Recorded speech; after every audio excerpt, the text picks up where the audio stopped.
ಜಮ್ಮು ಮತ್ತು ಕಾಶ್ಮೀರದ ಅನಂತನಾಗ್ನ ಪಹಲ್ಗಾಮ್ನಲ್ಲಿ ಪ್ರವಾಸಿಗರ ಮೇಲೆ ನಡೆದ ಭಯೋತ್ಪಾದಕ ದಾಳಿಯನ್ನ ಅಲ್ಲೇ ಇದ್ದ ಸ್ಥಳೀಯ ಫೋಟೋಗ್ರಾಫರ್ ಒಬ್ಬರು ರೆಕಾರ್ಡ್ ಮಾಡಿದ್ದಾರೆ ಎಂದು ಎನ್ಐಎ ಅಧಿಕಾರಿಗಳು ಮಾಹಿತಿ ನೀಡಿದ್ದಾರೆ.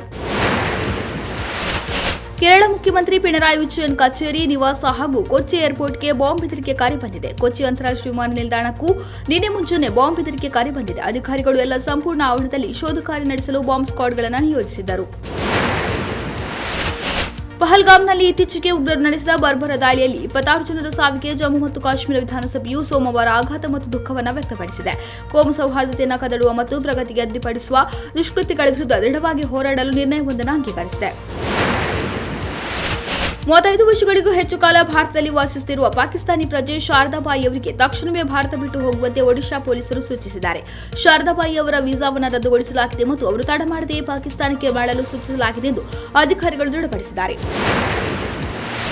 ಪಹಲ್ಗಾಮ್ನಲ್ಲಿ ಭಯೋತ್ಪಾದಕ ದಾಳಿಯ ನಂತರದ ಘಟನೆಗಳ ಕುರಿತು ಶಶಿ ತರೂರ್ ಅವರಿಗೆ ಹೇಳಿಕೆಗಳಿಗೆ ಕಾಂಗ್ರೆಸ್ ನಾಯಕ ಉದಿತ್ ರಾಜ್ ತೀಕ್ಷ್ಣವಾಗಿ ಪ್ರತಿಕ್ರಿಯಿಸಿದ್ದು ಅವರ ರಾಜಕೀಯ ನಿಷ್ಠೆಯನ್ನು ಪ್ರಶ್ನಿಸಿದ್ದಾರೆ. ನಾನು ಶಶಿ ತರೂರ್ ಅವರನ್ನ ಕೇಳಲು ಬಯಸುತ್ತೇನೆ.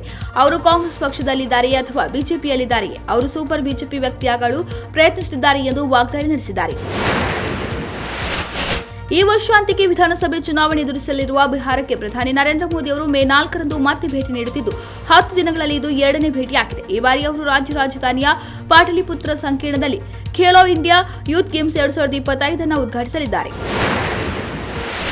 ಪಹಲ್ಗಾಮ್ನಲ್ಲಿ ನಡೆದ ಭಯೋತ್ಪಾದಕ ದಾಳಿ ನಂತರ ಭಾರತ ಪಾಕಿಸ್ತಾನ ಸಂಬಂಧ ಮತ್ತಷ್ಟು ಹಳಸಿದ್ದು ಉಭಯ ರಾಷ್ಟ್ರಗಳ ನಡುವೆ ಹೆಚ್ಚುತ್ತಿರುವ ಉದ್ವಿಗ್ನತೆಯು ಅಸಂಖ್ಯಾತ ಸಾಮಾನ್ಯ ಜನರ ಜೀವನವನ್ನು ಅಸ್ತವ್ಯಸ್ತಗೊಳಿಸಿದೆ.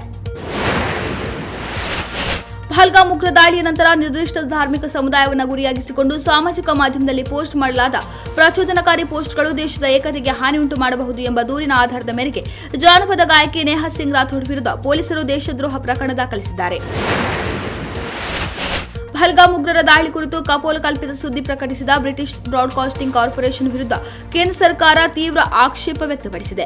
ಪಹಲ್ಗಾಮ್ ಉಗ್ರರ ದಾಳಿ ಘಟನೆ ಬಳಿಕ ಪಾಕಿಸ್ತಾನ ಭಾರತೀಯರಿಗೆ ವೀಸಾಗಳನ್ನು ಸ್ಥಗಿತಗೊಳಿಸಿದೆ ಎಂಬ ಶೀರ್ಷಿಕೆಯಡಿಯಲ್ಲಿ ಸುದ್ದಿ ಪ್ರಕಟಿಸಿರುವ ಬಿಬಿಸಿ ಉಗ್ರರ ದಾಳಿಯನ್ನು ಬಂಡುಕೋರರ ದಾಳಿ ಎಂದು ಉಲ್ಲೇಖಿಸಿದೆ. ಇದಕ್ಕೆ ಕೇಂದ್ರ ಸರ್ಕಾರ ತೀವ್ರ ಆಕ್ಷೇಪ ವ್ಯಕ್ತಪಡಿಸಿದ್ದು ಬಿಬಿಸಿ ಭಾರತದ ಮುಖ್ಯಸ್ಥ ಜಾಕಿ ಮಾರ್ಟಿನ್ ಅವರಿಗೆ ಪತ್ರ ಬರೆದಿದೆ.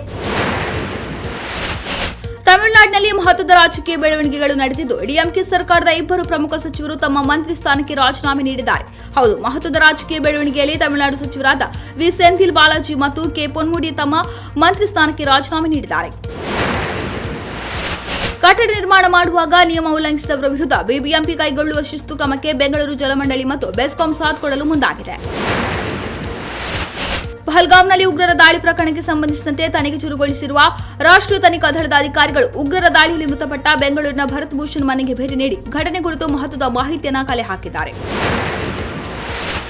ಬೆಂಗಳೂರು ನಗರದಾದ್ಯಂತ ನಡೆಸಿದ ವಿಶೇಷ ಕಾರ್ಯಾಚರಣೆಯಲ್ಲಿ ಮದ್ಯಪಾನ ಮಾಡಿ ವಾಹನ ಚಲಾಯಿಸಿದವರ ವಿರುದ್ಧ 650ಕ್ಕೂ ಹೆಚ್ಚು ಪ್ರಕರಣಗಳು ದಾಖಲಿಸಿದ್ದು ಅತಿ ವೇಗವಾಗಿ ವಾಹನ ಚಲಾಯಿಸಿದವರಿಂದ ಒಟ್ಟು 1.89 ಲಕ್ಷ ರೂಪಾಯಿ ದಂಡ ಸಂಗ್ರಹಿಸಲಾಗಿದೆ ಎಂದು ಬೆಂಗಳೂರು ಸಂಚಾರ ಪೊಲೀಸರು ಸೋಮವಾರ ತಿಳಿಸಿದ್ದಾರೆ. ಅಂಗನವಾಡಿ ಮಕ್ಕಳಿಗೆ ಅಗತ್ಯ ಪೌಷ್ಟಿಕಾಂಶ ಒದಗಿಸಲು ಮಹಿಳಾ ಮತ್ತು ಮಕ್ಕಳ ಕಲ್ಯಾಣ ಇಲಾಖೆಯು ಶ್ರೀ ಸತ್ಯಸಾಯಿ ಅನ್ನಪೂರ್ಣ ಟ್ರಸ್ಟ್ ಸಹಯೋಗದೊಂದಿಗೆ ರಾಗಿ ಹೆಲ್ತ್ ಮಿಕ್ಸ್ ನೀಡಲು ಯೋಜಿಸುತ್ತಿದೆ. ಸದ್ಯ ಸರ್ಕಾರಿ ಶಾಲೆಗಳಿಗೆ ಪೌಷ್ಟಿಕಾಂಶ ಭರಿತ ಮಿಶ್ರಣವನ್ನು ಪೂರೈಸಲು ಶ್ರೀ ಸತ್ಯಸಾಯಿ ಅನ್ನಪೂರ್ಣ ಟ್ರಸ್ಟ್ ರಾಜ್ಯ ಸರ್ಕಾರದೊಂದಿಗೆ ಕೈಜೋಡಿಸಿದೆ. ಯಶ್ ನಟಿನೆಯ ಬಹುನಿರೀಕ್ಷಿತ ರಾಮಾಯಣ ಪಾರ್ಟ್ 1 ಫಸ್ಟ್ ಗ್ಲಿಮ್ಸ್ ಮೇ 1ರಿಂದ 4ರವರೆಗೆ ಮುಂಬೈನಲ್ಲಿ ನಡೆಯುವ ವೇವ್ಸ್ ಜಾಗತಿಕ ಸಮಿಟ್ನಲ್ಲಿ ಬಿಡುಗಡೆಯಾಗುವ ಸಾಧ್ಯತೆ ಇದೆ. ಈ ಬಗ್ಗೆ ಚಿತ್ರತಂಡ ಇನ್ನಷ್ಟು ಅಧಿಕೃತ ಪ್ರಕಟಣೆ ಹೊರಡಿಸಬೇಕಿದೆ. ರಣಬೀರ್ ಕಪೂರ್ ರಾಮನಾಗಿ, ಸಾಯಿ ಪಲ್ಲವಿ ಸೀತೆಯಾಗಿ ನಟಿಸುತ್ತಿರುವ ಈ ಸಿನಿಮಾದಲ್ಲಿ ಯಶ್ ರಾವಣನ ಪಾತ್ರದಲ್ಲಿ ವಿಶ್ರಮಿಸುತ್ತಿದ್ದಾರೆ. ವಿಶ್ವದ ಮೊದಲ ಆಡಿಯೋ ವಿಜುವಲ್ ಮತ್ತು ಎಂಟರ್ಟೈನ್ಮೆಂಟ್ ಸಮಿಟ್ ವೇವ್ನ ಜಾಗತಿಕ ಸಿನಿಮಾ ರಂಗದ ಹಲವು ತಾರೆಯರು ಭಾಗವಹಿಸಲಿದ್ದಾರೆ.